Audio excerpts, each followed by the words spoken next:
প্রথমে বলবো যারা তোমরা স্টুডেন্ট, তোমরা 1 থেকে 10-এ পড়ো, তাদের জন্য বলবো মাথা গরম করলে চলবে না। এই বছর একটু স্ট্রেস, টেনশন বাড়তে পারে, অ্যাংজাইটি বাড়তে পারে, সেটাকে কন্ট্রোল করতে হবে। কোনো কিছু সিদ্ধান্ত ভুল নিলে চলবে না। কনসেন্ট্রেশনের প্রবলেম কিন্তু মেষ রাশির জাতক জাতিকাদের 2026-এ কিন্তু আছে।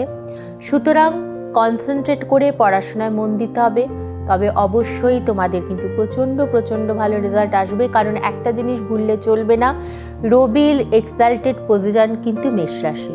আচ্ছা, রবি কিন্তু মেষ রাশিতে উচ্চস্থ এবং তুলা রাশিতে নিচস্থ।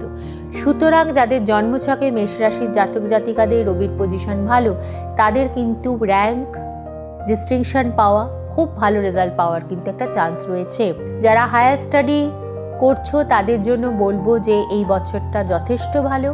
যদি মন দিয়ে পড়াশোনা করো এবং কোনো হঠকারী সিদ্ধান্ত না নাও, তাহলে কিন্তু তোমার গতি, পড়াশোনার যেদিকে তুমি এগোচ্ছ সেই গতি কিন্তু যথেষ্ট অব্যাহত থাকবে।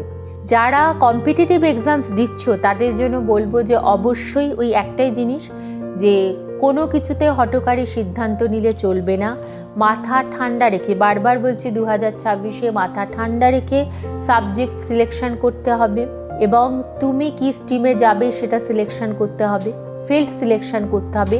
করে যদি তুমি তোমার পছন্দের ফিল্ডে যাও এবং যেটা তুমি করতে পারছো সেটাতে যাও, 2026 তোমাকে অবশ্যই সাকসেস দেবে।